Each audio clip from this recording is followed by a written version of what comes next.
한국 축구에서 학명으로 가장 두드러진 인물이 바로 지금 이 시끄러운 와중에 축구 대표팀 감독을 맡은 홍명보 감독입니다. 박종환 감독이 대표팀을 이끌던 1995년 한국팀은 코리아컵 준결승전에서 예선에서 쉽게 승리했던 잠비아에 패했습니다.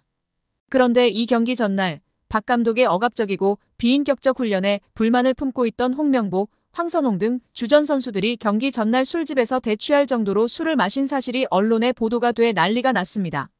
그래서 홍명보 선수 등은 징계 위기에 처했는데 이들은 그 제보자로 박 감독을 꼽았고 언젠가 안갚음하리라 맹세했다고 합니다. 다음해 아시안컵 8강 대 이란전에서 한국은 6대2로 참패하였습니다. 유례를 찾기 힘든 처참한 패배입니다. 특히 전반에 2대1로 앞서고 있었는데 휴식 시간 라커룸에서 무슨 일이 있었는지 후반에만 연속으로 5골을 먹은 것입니다. 당사자들은 부인하지만 이 사건은 축구계뿐 아니라 축구팬들도 의혹을 거두지 않고 있습니다. 박 감독은 결국 감독에서 물러났고 당시를 회상하며 자살까지도 생각했을 만큼 개인적으로도 충격이 컸다고 했습니다. 한국이 참패를 당하자 국내 언론들은 11회를 이끌고 있는 홍명보가 태업을 이끌었다. 박종환 감독을 끌어내리기 위해 선수들이 태업을 했다라는 등의 뒷말들이 나돌기는 했지만 끝내 참패 원인의 진실은 밝혀지지 않았습니다. 당시 한 언론은 홍명보 선수가 과학적이고 체계적으로 지도하는 감독을 원한다며 스파르타식 훈련을 고집하는 박종환 감독에게 노골적인 반기를 들었지만 누구보다도 체계적으로 지도했던 아나톨리 비쇼베츠 전 감독에게도 노골적인 불만을 터뜨렸다고 전했습니다. 조중현 당시 KBS 해설위원조차 홍명보가 선수로서의 본분을 망각한 것 같다. 옛날에는 감독의 그림자도 밟지 않았는데 어쩌다 이 지경이 됐는지 모르겠다고 개탄했다고 합니다. 하석주 전 전남 감독은 최근 언론 매체 오센과의 인터뷰에서 11회는 그냥 봉사단체다. 내가 회장을 맡고 있다. 라고 밝힐 뿐 특별한 이야기는 하지 않았었습니다. 선수들을 완전히 장악한 감독은 아마 거스 히딩크 감독이 유일할 것입니다. 부임 후 선수들을 지켜본 후 그는 자신의 스타일과 맞지 않는다며 이동국 선수를 대표팀에서 탈락시켰습니다. 이동국 선수는 당시 대표팀 부동의 스트라이커였습니다. 난리가 났지만 히딩크 감독은 꿈쩍 않았습니다. 이동국 선수가 한 방에 날아가는 것을 보고 당시 건방이 하늘을 찌르던 대표팀 선수들은 정신을 번쩍 차렸습니다. 긴 머리 휘날리던 테리우스 안정환 선수는 머리를 자르고 뽀글이 파마를 하고 트레이닝 센터에 나타났습니다. 이는 히딩크 감독이 레알 마드리드 등 명문 유럽 프로팀의 감독이었고 직전 월드컵에서 한국팀을 5대0이라는 처참한 스코어로 지식여버린 네덜란드 팀의 감독이었기에 가능한 일이었습니다. 그런데 지금 월클 반열에 오른 손흥민과 차기 월클 이강인, 바이에른 뮌헨의 김민재 등이 즐비한 한국 대표팀입니다. 고작 K리그 선수발로 우승 몇 번 한 감독이 자기가 최고라고 자부하고 있는 상황 속에서 과연 어떨까요? 제대로 된 절차도 밟지 않은 낙하산 감독인 주제에 선수들이 너무나 불쌍할 따름입니다. 여기에 국내 방송에서 히딩크 감독이 한국과 이강인, 손흥민 등을 언급하며 이야기한 사실이 화제가 되고 있습니다.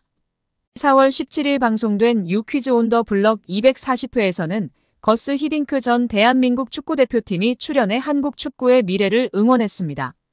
또 히딩크와 친분이 있는 야판 츠베덴 서울시향 음악 감독도 출연해 히딩크와 티키타카를 자랑했습니다.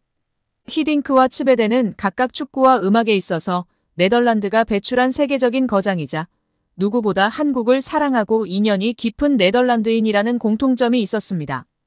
히딩크 감독은 네덜란드와 대한민국, 호주, 러시아 국가대표팀, 레알 마드리드와 첼시, 아인트호번 등 여러 축구 명문 클럽과 국가대표팀의 사령탑을 역임한 세계적인 명장입니다.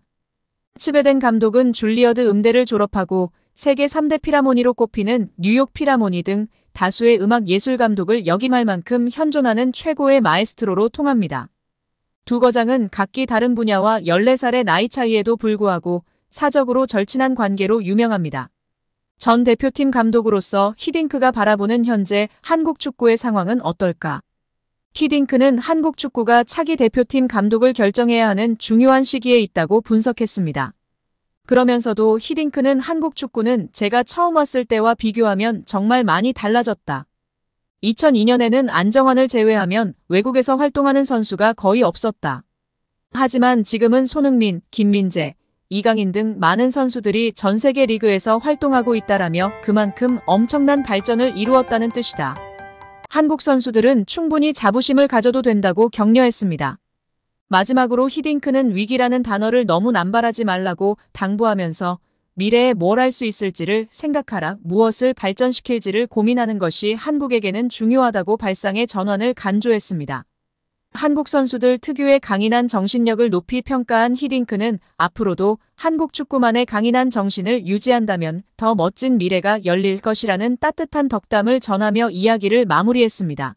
한국 축구 국가대표팀 주장 손흥민을 협박해 금품을 뜯어낸 일당이 구속됐습니다. 법적으로는 엄연한 피해자인 손흥민은 이번 사건으로 개인사가 드러나면서 대중적 이미지 손상이 불가피해진 상황인데요. 서울중앙지방법원 윤원묵 부장판사는 지난 17일 오후 이시 공갈 혐의를 받는 20대 여성 양모 씨와 공갈미수 혐의를 받는 40대 남성 용모 씨에 대한 구속 전 피의자 신문 영장실질심사를 진행한 뒤 증거를 인멸할 염려와 도망갈 염려가 있다며 구속영장을 발부했습니다. 양 씨는 손흥민의 전 연인으로 알려졌으며 지난해 6월 임신했다는 사실을 근거로 손흥민에게 3억 원을 갈취한 혐의를 받고 있습니다. 경찰에 따르면 양 씨는 춘천 손흥민 축구센터에 태아 초음파 사진을 보내며 임신 사실을 폭로하겠다고 협박한 뒤 돈을 받고 나서는 임신 사실을 외부에 알리지 않겠다는 취지의 각서를 작성한 것으로 전해졌습니다. 이후 양 씨와 교제하게 된 용 씨는 올해 3월 손흥민 측에 접근해 7천만 원을 요구했으나 미수에 그쳤습니다. 약 3개월간 협박을 받아온 손흥민 측은 결국 강경하게 대응하자는 결정을 내린 것으로 알려졌습니다. 손흥민 측은 지난 7일 강남경찰서에 고소장을 접수했고 경찰은 14일 저녁 이들을 체포한 뒤 이튿날 구속영장을 신청했습니다. 포승줄에 묶인 채 법정에 출석한 양 씨와 용 씨는 공갈 혐의를 인정하느냐, 초음파 사진이 조작된 것인지 손흥민에게 할 말이 있느냐 등 취재진의 질문에 일체 답하지 않았습니다. 경찰은 체포 직후 압수한 이들의 휴대전화 등을 바탕으로 초음파 사진의 진위 등 정확한 사실관계를 조사 중인 상황입니다. 손흥민 측은 진술서에서 지난해 5월 23일 북중미 월드컵 2차 지역 예선 준비를 위해 한국에 입국했습니다. 당시 양 씨와 손흥민은 교제를 이어오던 중이었는데 5월 31일부터 다음 날까지 양 씨와 만남을 가졌다고 합니다. 6월 2일 원정 경기가 열리는 싱가포르로 떠나기 전날까지 양 씨와 만난 걸 인정한 것인데요. 이때만 해도 두 사람의 관계는 좋았던 거로 보입니다. 이를 뒷받침할 근거는 언론 보도에서 찾아볼 수 있습니다. 당시 복수의 언론은 손흥민이 공항에서 출국하는 모습을 담아 팬들에게 전달했습니다. 이때 손흥민 왼쪽 손가락에 반지를 낀 모습이 포착됐습니다. 문제는 약 한 달쯤 지나 발생하였습니다. 손흥민 측은 한 달 뒤쯤 양 씨가 임신 사실을 알렸다며 이에 손흥민은 양 씨에게 대화를 제안했지만 양 씨 측은 금전을 요구한 채 만남은 거절했다고 밝혔습니다. 이 과정에서 양 씨는 손흥민의 아이를 임신했다면서 태아 초음파 사진을 보냈고 이후 손흥민으로부터 3억 원을 뜯어냈습니다.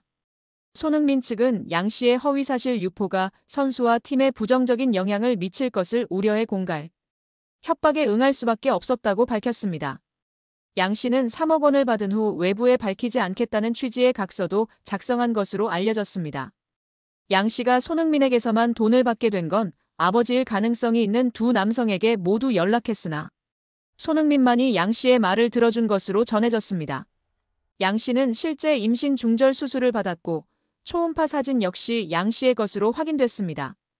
이에 손흥민의 아이가 아니냐는 주장이 제기됐지만 임신한 양 씨도 아이 아빠가 누군지 모릅니다. 앞선 20일 연예 매체 디스패치는 양 씨와 공갈 미수 혐의를 받는 40대 남성 용 씨의 대화 내용을 공개했는데요. 공개된 대화 내용에 따르면 용 씨가 근데 너 누구 애인지 정확히 알아?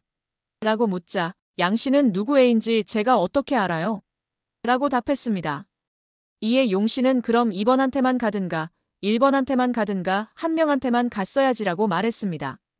여기서 말하는 1번은 양 씨가 손흥민과 같은 기간의 관계를 맺은 사업가 남성으로 2번은 손흥민입니다. 손흥민은 양 씨가 자신을 만나던 시기 동시에 다른 남성도 만난 것을 모르고 있다가 양 씨와 사이가 틀어진 용 씨를 통해 알게 됐다고 매체는 전했습니다. 이런 일이 있은 후 용 씨는 양 씨와 지난 3월 손흥민 측에 언론에 임신 사실을 폭로하겠다며 또다시 7천만 원을 요구했다가 결국 공갈 미수 등의 혐의로 구속됐습니다. 한편 경찰은 진술서를 낸 손흥민을 상대로 대면 조사를 할 계획은 없는 걸로 전해졌습니다. 여자가 누구인지 정확한 신상 정보를 수사기관에서 공개하지 않을 전망이나 공갈 혐의로 구속을 앞두고 있어 많은 네티즌들이 그녀의 신상을 캐내려고 안달이 난 상황입니다. 현재까지 알려진 바로는 20대 모델계 종사자인 양모 씨로 알려졌으며 정확한 나이, 이름, 얼굴 사진, 인스타 정보는 확실치 않은 상황이라고 합니다. 다만 일부 커뮤니티 글들 속에서 피의자 이름이 양민이라는 사실이 언급되긴 했으나 일부 광고를 위한 가짜로 만들어낸 인스타 주소이기도 하는 등 해프닝이 발생하고 있습니다. 무엇보다 팬들이나 국민들이 분노하고 있는 것은 손흥민을 이용하여 현재 남자친구인 B씨와 함께 범행을 공모했다는 점입니다.